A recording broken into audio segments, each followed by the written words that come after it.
Hello guys, welcome back to the channel. இந்த வீடியோவில் நம்ம KTM Duke 250ல் என்னென்ன ஆக்சஸரிஸ் செட் பண்ணியிருக்கோம், எவ்வளோ காஸ்ட் ஆச்சு அப்படின்றத பற்றி பார்க்க போகிறோம். ஒரு 2 பேர் கேட்டிருந்தாங்க. ஒரு பெரிய லாங் லிஸ்ட்டு, அதனால தான் வீடியோவாக பண்ணிடலான்னு சொல்லிட்டு பிளான் பண்ணிட்டேன். இப்போ பார்த்திங்கன்னா ஃபஸ்ட்டு ஸ்டார்டிங் வந்து இந்த நம்பர் தான். இந்த நம்பருக்கு நம்ம நிறைய செலவு பண்ணிட்டோம். ஸோ இந்த நம்பர் வந்து காருக்காக கேட்டிருந்தாங்க. அவங்களோட ஃபைட் பண்ணி லீகலாக ஃபைட் பண்ணி செக்ரட்டரியேட் வரைக்கும் போயிட்டு அப்புறம் தான் அந்த நம்பரை வாங்கினோம். ஸோ அந்த நம்பர் எவ்வளோ ஆச்சுன்றதை நான் இந்த வீடியோவில் சொல்லலை. ஏன்னா நிறைய பேர் கேட்பீங்க, ஒரு பைக்குக்கு இவ்வளோ செலவு பண்ணி இந்த நம்பர் வாங்கணுமா அப்படின்னு சொல்லிட்டு. அதனால் நான் இப்போது அந்த வீடியோவில் சொல்லலை. நெக்ஸ்ட்டு இந்த ஸ்டிக்கர் வந்து 3M கண்ட்ரோல் டெக்குன்னு ஒரு ஃபில்ம் இருக்குது. இந்தியாவில் கிடைக்கிறதுலே பெஸ்ட்டு பிரிண்டபிள் ஃபில்ம்.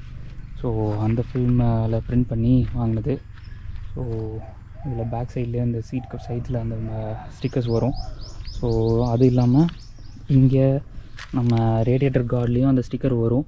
இந்த மட்ஃப்ளாப் சைடில் ஸ்டிக்கர்ஸ் வரும்.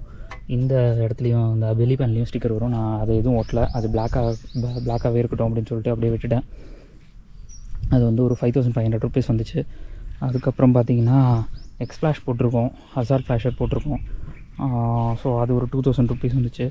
தென் இதில் ரேடியேட்டர் கார்டு போட்டிருக்கோம். ரேடியேட்டர் கார்டு வந்து ஒரு 1800 ருபீஸ் வந்துச்சு. கேஷியன் கஸ்டம்ஸ்லேருந்து வாங்கியிருக்கோம். தென் இந்த வைசரோட கதை ரொம்ப பெரிய கதை. இந்த வைசர் வந்து இந்தியாவிலே கிடைக்குது. இது வந்து ஒரிஜினல் வைசர், புயிக்லேருந்து வந்திருக்கு. ஸோ இந்த வைசர் இந்தியாவில் வாங்கினா 8600 8500 ருபீஸ் வரும். பட் ஆனால் நம்ம வந்து இது 13 to 15,000 ஆகிடுச்சு. ஏன்னா இதை நம்ம டேரெக்டாக இம்போர்ட் பண்ணோம். ஸோ இம்போர்ட் பண்ணும்போது எக்ஸைஸ் டியூட்டி, இம்போர்ட் சார்ஜஸ் அதெல்லாம் கட்ட வேண்டியதாகிடுச்சு. ஸோ அதெல்லாம் கட்டி தான் இம்போர்ட் பண்ணோம்.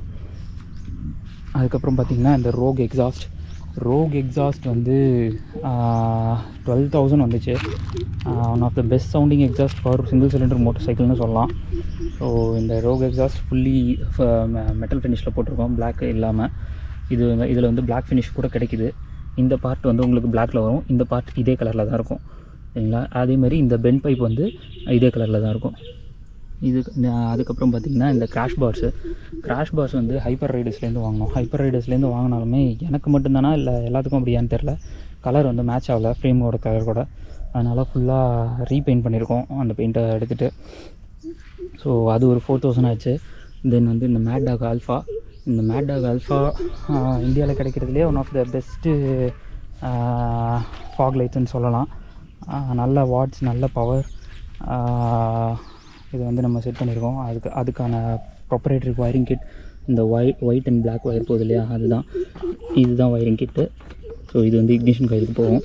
அதுக்கான ப்ராப்பரேட்டரி ஸ்விட்சஸ் இது எல்லாமே நம்ம போட்டிருக்கோம். தென் வந்து இதோட செலவு மட்டுமே இந்த மவுண்ட்டோடு சேர்த்து சம்வாட் அரௌண்ட் 15,000 வந்துச்சு. தென் கீ ஜாக்கெட் 2 கலரில் இருக்குது, ஆரஞ்சு அண்ட் பிளாக்கு. அதுக்கப்புறம் பார்த்திங்கன்னா இந்த மிரர் வந்து டாமினாரோட மிரர்ஸ். வீடியோ ஸ்டார்டிங்லேருந்து பார்த்துட்டு இருந்தீங்கன்னா உங்களுக்கு தெரிஞ்சிருக்கும். இது வந்து டாமினாரோட மிரர்ஸ். KTM மிரர்ஸ் ரொம்ப டாலாக, ரொம்ப அன்வான்ட்லி டாலாக இருந்தது. ஸோ அதனால் இந்த டாமினார் மிரர் நம்ம போட்டிருக்கோம். டாமினார் மிரர் போடுறதுக்காக நம்ம இந்த மவுண்ட்டை மாற்றிருக்கோம். இந்த மவுண்ட்டு ப்ளஸ் வந்து இந்த யோக்கு, கிளச் யோக், இது ரெண்டுத்தையும் மாற்றிருக்கோம். டாமினார் மிரர்ஸ் மட்டுமே 4600 ருபீஸ் வந்துச்சு. மவுண்ட்ஸ் வந்து ஒரு 400 ருபீஸ் வந்துச்சு. எல்லாம் சேர்த்து ஒரு 5300 ருபீஸ் வந்துச்சு. தென் பார்த்திங்கன்னா இந்த நக்கிள் கார்ட்ஸ், டியூக் 250ல் நக்கிள் கார்ட்ஸ் வராது. ஸோ நம்ம இதோட அட்வென்ச்சர் 390ல் இருக்கிற நக்கிள் கார்ட்ஸை வந்து இதில் எடுத்து போட்டிருக்கோம் பிளாக் கலராக. ஸோ இது வந்து ஒரு 2000 ருபீஸ் வந்துச்சு. அது இல்லாமல் KTMோட original bar ends, knuckle guard bar ends, 2 piece bar ends, இது நம்ம இன்ஸ்டால் பண்ணியிருக்கோம். இது ஒரு 600 ருபீஸ் வந்துச்சு. தென் KTMோட ஒரிஜினல் அட்ஜஸ்டபிள் லீவர்ஸ், இது ஒரு 3000 ருபீஸ் வந்துச்சு. ஸோ அதுக்கப்புறம் பார்த்திங்கன்னா CNC orange colour CNC kit, இந்த மாஸ்டர் சிலிண்டர் கவர், அதுக்கப்புறம் இதோட master cylinder rear master cylinder cover, அதுக்கப்புறம் இந்த ஆயில் ஃபில்லர் கேப்பு இதோடதும் வரும், ஆயில் ஃபில்டரோட கேப்பும் வரும். பட் நான் இன்ஸ்டால் பண்ணல, ஏன்னா வந்து இது வாங்கினதுலேருந்து நான் வந்து ஆயில் சேஞ்ச் பண்ணல இன்னும். ஸோ ஆயில் சேஞ்ச் பண்ணும்போது மாற்றிக்கலாம் அப்படின்னு சொல்லிட்டு அப்படியே வெயிட் பண்ணுறேன். தென் வந்து நம்ம பைக்குக்கு வந்து பிரம்போ பிரேக் பேட்ஸ் யூஸ் பண்ணிகிட்ருக்கோம். பிரம்போ பேட்ஸ் வந்து கொஞ்சம் காஸ்ட்லியாக தான் இருக்குது. 1800 டு ஃப்ரண்ட்டும் பேக் வந்து 1200 1500 வருது. ஸோ ஸோ அதை யூஸ் பண்ணிகிட்ருக்கோம். தென் வந்து இது வரைக்கும் 21,000 கிலோமீட்டர் ஓட்டினாலும் என்னோடய ஃபோர்க்கில் எந்த பிரச்சனையும் வராமல் இருக்கிறதுக்கு மெயின் ரீசன் இந்த ஃபோர்க் ப்ரொடெக்டர். ஏன்னா இதில் ஆயில் வந்து அப்சைட் டவுனாக இருக்கும், மேலே தான் இருக்கும் ஆயில். ஸோ இதில் ஏதாவது ஆயில் சீல் டேமேஜ் ஆச்சுன்னா ஃபுல்லாக லீக் ஆகிட்டே இருக்கும். ஸோ அதை வந்து இந்த மோட்டோ ட்ரெண்ட்ஸ்லேருந்து வாங்கினேன் அந்த ஃபோர்க் ப்ரொடெக்டர் பார்த்துக்குது. அது வந்து சம்வாட் அரௌண்ட் 1,700 ருபீஸ் வந்துச்சு. இது இல்லாமல் இது வந்து நம்ம பைக்குன்னு கஸ்டமைஸ் பண்ண சீட் கவர். இதில் பைக்கோட நேம் அண்ட் ரெஜிஸ்ட்ரேஷன் நம்பர் இருக்கும். ஸோ இது வந்து லாங் ட்ராவலுக்கு ரொம்பவே சப்போர்ட்டிவாக இருக்குது. ஈச் அண்ட் எவ்ரி திங் இது வந்து இண்டிவிஜுவல் பேடிங் கொடுத்து கஸ்டமைஸ் பண்ணி செஞ்சுருக்கோம். தென் இதை தவிர பார்த்திங்கன்னா நம்ம வண்டியில் வந்தது வந்து மெட்ஸில் டயர் வந்தது. அதை வந்து ஒரு 7,500 கிலோமீட்டருக்கு வரைக்கும் தான் வந்துச்சு. அதை மாற்றிட்டோம். அதை மாற்றிட்டு நம்ம அப்போலோ ஆல்ஃபா H1 போட்டிருக்கோம், 0 டிகிரி ரேடியல் டயரு. ஸோ அதை போட்டிருக்கோம். மற்றபடி இதில் BMC stock replacement air filter use பண்ணிகிட்ருக்கோம். Advise every one to use those kind of filters. அதை யூஸ் பண்ணதுலேருந்து எனக்கு 1 to 2 கிலோமீட்டர் 1 to 2 கிலோமீட்டர் எனக்கு மைலேஜும் பம்பப் ஆகிருக்கு. அது இல்லாமல் நம்ம ஈக்கோ ஃப்ரெண்ட்லியாகவும் அதை யூஸ் பண்ணலாம். ஏன்னா இந்த பைக்கோட லைஃப் டைம் வரைக்கும் நான் இனிமேல் ஏர் ஃபில்டர் மாற்றணும் அப்படின்னு எதுவும் கிடையாது. நான் லைஃப் டைம் வரைக்கும் அதே ஃபில்டர் வச்சு யூஸ் பண்ணேன். க்ளீன் பண்ணி ரீயூஸ் பண்ணலாம், பட் ஆனால் ஸ்டாக் ஃபில்டர்ஸ் வந்து க்ளீன் பண்ணி ரீயூஸ் பண்ண முடியாது. ஸோ அந்த ரீசன்னால் எனக்கு பெட்டர் ஆக்சலரேஷனும் இருக்குது, ப்ளஸ் பெட்டர் மைலேஜும் கிடைக்குது, ப்ளஸ் ரீயூஸும் பண்ணிக்கலாம். அதனால் நான் அந்த ஃபில்டர் போயிட்டேன். அது ஒரு 6,000 ருபீஸ் வந்துச்சு கைஸ். அவ்வளோதான் கைஸ்.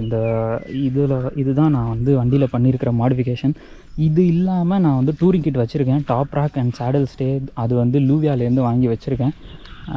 எனக்கு நான் எப்போயாவது யூஸ் பண்ணோம், ரொம்ப லாங் ட்ரைவ் போகிறேன், சேடில் தேவை அப்படின்னா மட்டும் அதை கனெக்ட் பண்ணிவிட்டு போவேன். நெக்ஸ்ட் வீடியோவில் நான் அந்த லூவியா டாப் ராக் அண்ட் சேடில் ஸ்டேவோட காட்டுறதுக்கு ட்ரை பண்ணுறேன்.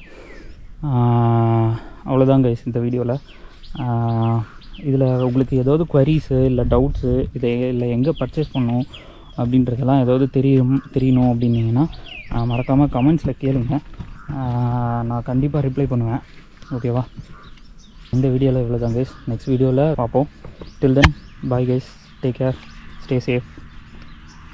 மறக்காமல் வீடியோ பிடிச்சிருந்தால் லைக் பண்ணிடுங்க, ஷேர் பண்ணுங்கள், நம்ம சேனலை சப்ஸ்கிரைப் பண்ணிடுங்க. ஓகேவா?